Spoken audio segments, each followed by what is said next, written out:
নাই হে যে ফকির তখন মরা ছিল কবর ঢুকাই দেওয়ার সাথে দেখলাম ফকির আমার দিকে চোখ খুলে দেখে বলতেছেন বিমা তাদাল্লানি ওয়া কাদ্দাল্লাইতানি, এ রোজমারি আপনি আমাকে কত আদর যত্ন করেছিলেন, এখন আমার উপর মাটি দিয়ে আমাকে বিদ্যুৎ কেন করছেন? আমি চেহারা মলিন করলাম, আমি তো ওনাকে সম্মান দিচ্ছি, কবরস্থ করতে যাচ্ছি। তখন উনি মুস্কি হাসি দিয়ে বলছেন, না না, আমি আপনার সাথে মজাক করছি, আমি আসলে মারা গেছিলাম, কেউ আমাকে পাইনি, আপনি পাইছেন, আপনি আমাকে দাফন করতেছেন। বলে আপনি কি মারা যাওয়ার পর জিন্দা? বলে হ্যাঁ, আনা মুহিব্বুন লিল্লাহ, আমি একজন আল্লাহর প্রেমিক। ওয়া কুল্লু মুহিব্বিন হাইয়ুন বাদাল মাউত, আমার মতো আল্লাহর যত প্রেমিক এরা কবরে আসলে এভাবে জিন্দা হয়ে যায়। আল্লাহর ওলিরা কবরের ভিতরে কি হয়ে যায়?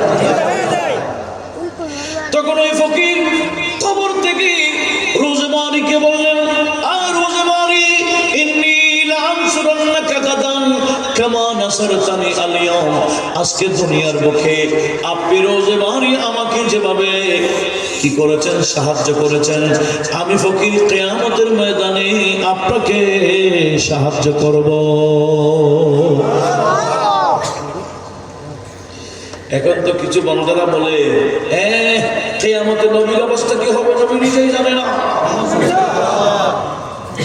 এক বিখ্যাত কুখ্যাত মুফাসসিরে কোরআনের একটা বক্তব্য শুনছি ফেসবুকে আগে কয়েক বছর আগে। উনি বলছেন সেখানে শাহজালাল শাহপুরান তার কেনা নবীর অবস্থা কি হবে নবী নিজেই জানে না। আপনাদের কি বিশ্বাস? বলে কিয়ামতে শাহজালাল শাহপুরান কিছু সাহায্য করার দূরের কথা, নবীও পারবে না। আপনাদের আকীদা ঠিক আছে? এটা আরে ভাই, উনি যেটা বলছেন এটা তো কোরআন শরীফে আছে। ওনার বক্তব্যটা কোথায় আছে? কোরআন শরীফ মানবেন না? তাহলে শুনেন, আয়াতটা শুনেন। সূরা আহকাফের 9 নম্বর আয়াতে আমার আল্লাহ বলেন, কুল, হে রাসূল আপনি বলে দিন। কি বলবেন? মা কুনতু বিদআম মিনার রাসূলি, আমি কোন বিদআতি রাসূল না, আমার আগে রাসূল ছিলেন, ওই রাসূলদের ধারাবাহিকতায় আমি একজন রাসূল।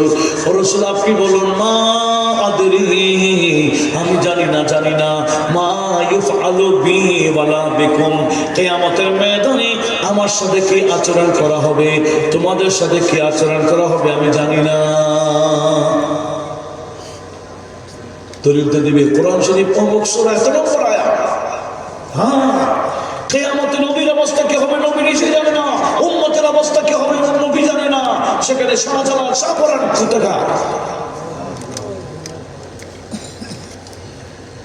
তাহলে বিষয়গুলো জানার দরকার আছে কিনা?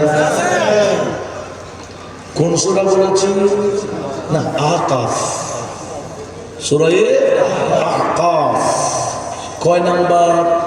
9 নাম্বার। এই আয়াত দিয়ে দলিল দেই, এরা জানে না এইরকম কোরআন শরীফে আরো 160টি আয়াত আছে, সুবহানাল্লাহ, 160 আয়াত, যেগুলা পড়তে পারবেন, দলিল দিতে পারবেন না। বলে কেন? বলে 160টি আয়াতকে আমার আল্লাহ অন্য আয়াত নাযিল করে এগুলোর হুকুম রহিত করে দিয়েছে। কয়টি আয়াত আছে? ওই আয়াতের তত্ত্ব না জানলে তার জন্য ওয়াজ করা হারাম। একদিন এক যুবক মাওলা আলী শের খোদার কাছে গেলেন, তখন উনি কুফার জামে মসজিদে বসা আমির মুমিনিন ছিলেন, খলিফায়ে মুস্তাফা ছিলেন। এক